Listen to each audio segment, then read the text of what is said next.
Hello everyone, I'm Mr. Khổng. In today's video, we're going to take a look back at the life journey of Vladimir Putin, one of the most influential political figures and one of the longest-serving leaders in modern Russian history. Vladimir Vladimirovich Putin was born on October 7, 1952. In Leningrad, a city now known as St. Petersburg, he came from a working-class family. His father, Vladimir Spiridonovich Putin, served in the Soviet Navy as a submarine forces. His mother, Maria Ivanovna Putina, worked at a factory. Putin's childhood unfolded under exceptionally harsh circumstances. World War II had left deep scars on Leningrad, where countless families were torn apart and many people never returned home. Putin's own family also suffered a devastating loss, as he lost to older brothers when he was still very young, growing up in a poor and unstable neighborhood. Putin was reportedly a rebellious boy with a strong personality who often got into physical confrontations. In an effort to discipline himself, he began training in martial arts, particularly judo and later karate, although his family did not initially support his decision during his school years. Putin did not stand out as an exceptional student. However, he developed an unusual ambition at an early age. He wanted to become an intelligence officer. He later studied law at Leningrad State University and graduated, setting him on a path into the Soviet security establishment. In 1975, Putin joined the KGB, the Soviet Union's well-known security and intelligence agency.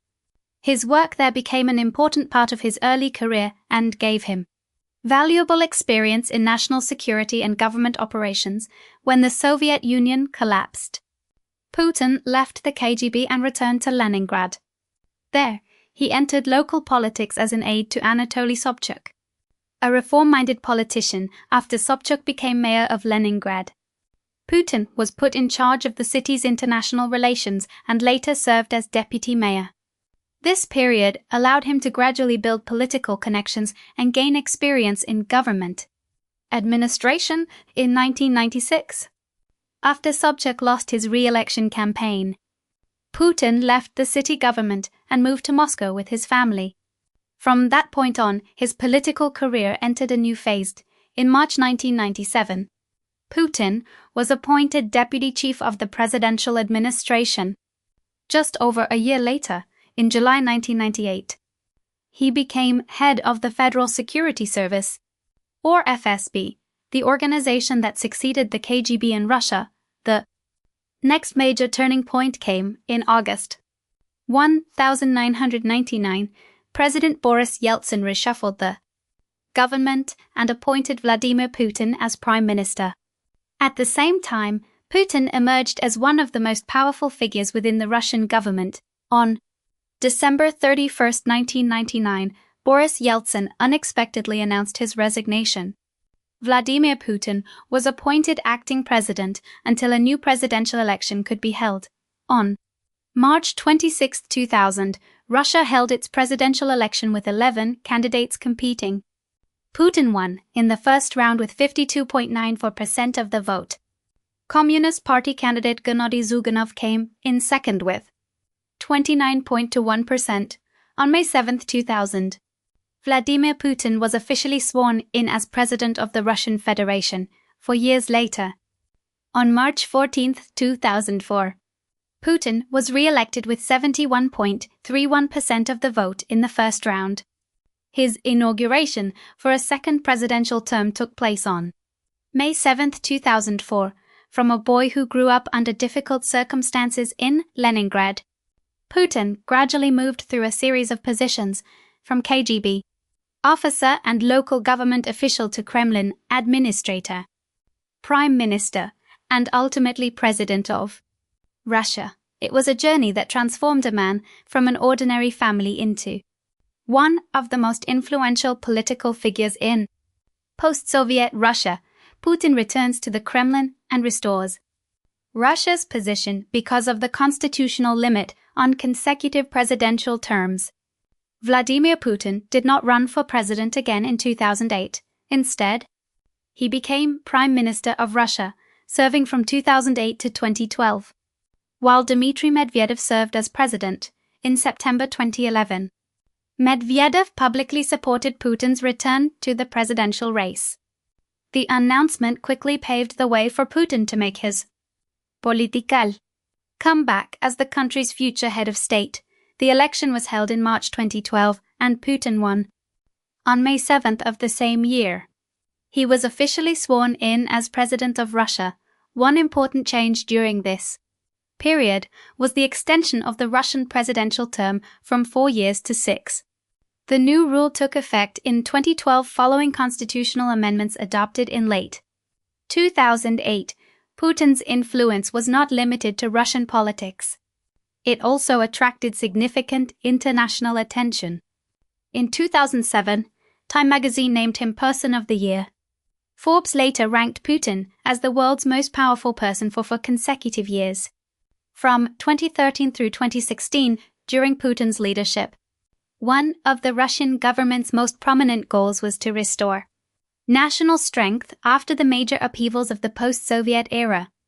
Moscow focused on strengthening the economy, developing industry, modernizing the military, and improving particularity.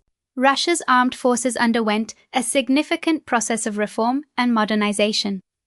Military spending remained high, allowing the government to replace outdated equipment, improve combat capabilities, and build a military force capable of operating across multiple regions alongside its military power. Russia also sought to expand its geopolitical influence.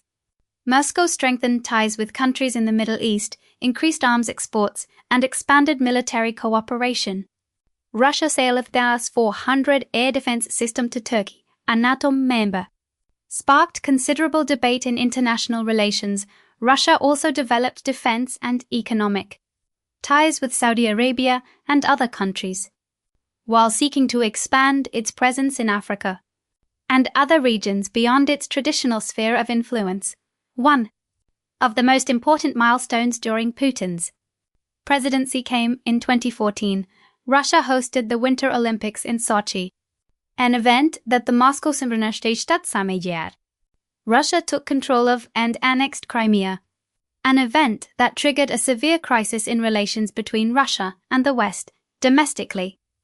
The move helped strengthen nationalist sentiment and significantly increased support for Putin, according to surveys conducted by the Levada Center at the time.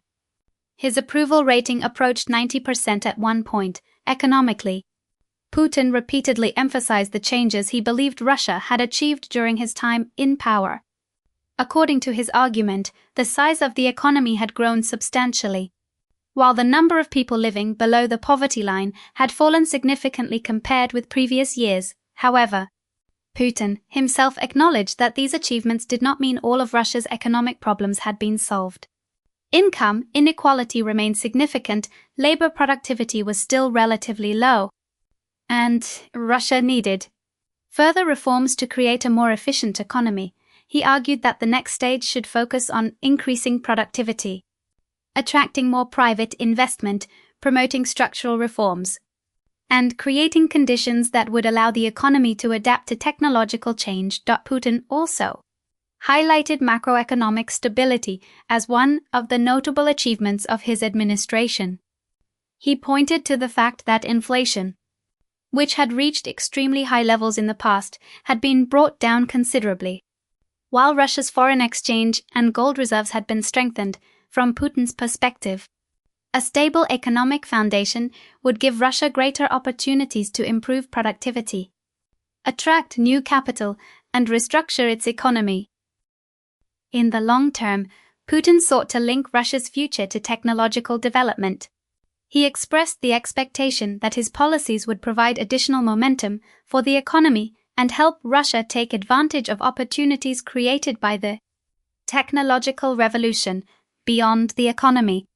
He also spoke about continuing to improve the political and judicial systems.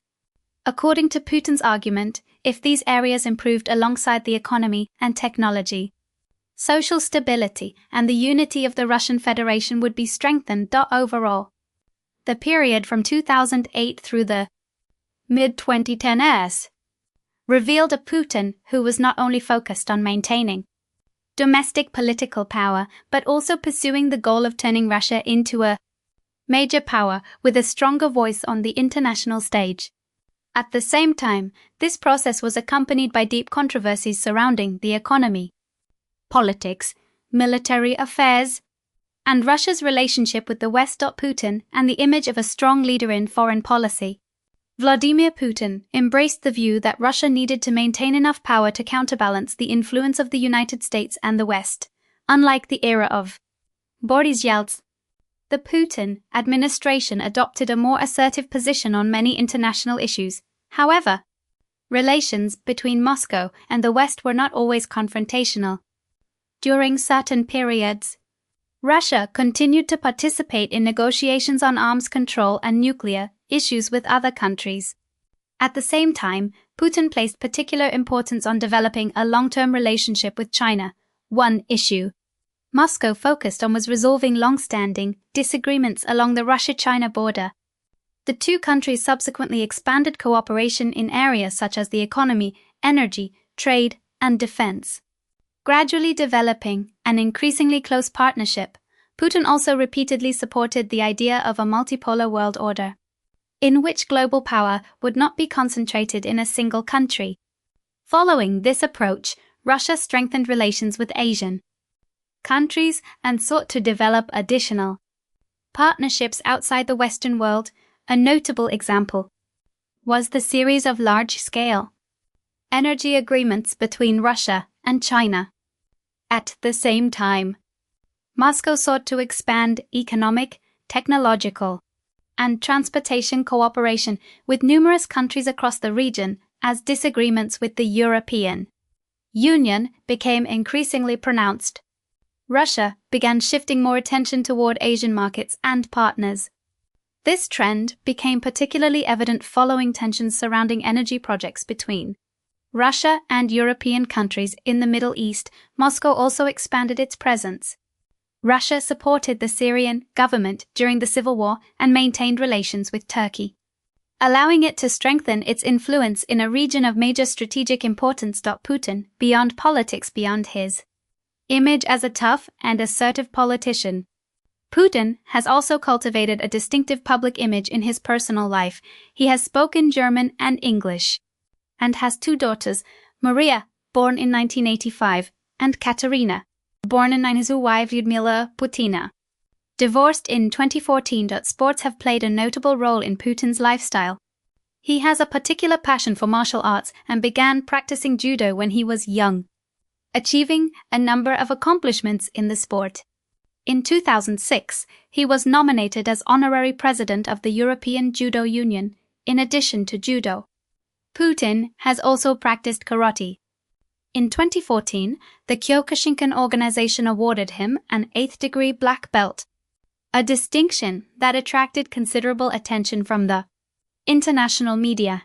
Martial arts are not the only physical activities Putin has pursued. He has frequently taken part in other forms of exercise and outdoor activities. Images of him swimming, working out at the gym, and participating in outdoor activities have appeared regularly in the Russian media. He has also taken part in a number of highly symbolic activities, including helping fight forest fires, conducting underwater dives, driving race cars, and experiencing military vehicles. These images have contributed to his public persona as a strong, energetic, physically fit, and charismatic leader. Putin is also known for his affection for animals. One of the most famous dogs to appear alongside him was Connie. The dog was brought to various events and meetings with international visitors on several occasions, eventually becoming a familiar image in the Russian media, lifestyle, and personal views. Putin's work schedule has often been described as extremely demanding. Meetings, official trips, and political activities can continue late into the night. Despite this, he has maintained a regular exercise routine to stay physically fit, according to accounts from the Kremlin. Putin places considerable emphasis on personal discipline and tries to maintain a consistent daily routine, even when his workload becomes particularly demanding. When asked about the most important things in life, Putin has mentioned life, love, and freedom. Statements like these suggest that, alongside his image as a powerful political leader, he has also sought to present himself as a person guided by his own values and principles. How Russians view Putin. Public opinion about Putin within Russian society has always been diverse. His supporters often argue that he helped restore stability to Russia following the turmoil of the 1990s, while rebuilding the country's sense of confidence and its position on the international stage. For this group, Putin represents a strong Russia, capable of defending its interests and unwilling to easily give in to pressure from abroad. However, there are also opposing views about the way he has governed the country, particularly regarding the political system, the concentration of state power, and Russia's relationship with the West. As a result, Putin is viewed not only as a leader with significant support, but also as a deeply controversial political figure, regardless of how one evaluates him. It is difficult to deny that Vladimir Putin has left a distinctive mark on the history of post-Soviet Russia. For many years, he has remained at the center of Russian politics and played a major role in shaping Moscow's domestic and foreign policies. His journey from a boy growing up in Leningrad to a KGB officer, and eventually to the Kremlin, transformed Putin into one of the most prominent political figures of the 21st century. What do you think? How do you view the life, career, and legacy of Vladimir Putin? Share your thoughts in the comments below. If you found this video helpful, don't forget to hit like, share the video, and subscribe to the Mr. Khổng channel, and be sure to turn on the notification bell so you won't miss our next fascinating stories about history and the lives of influential figures.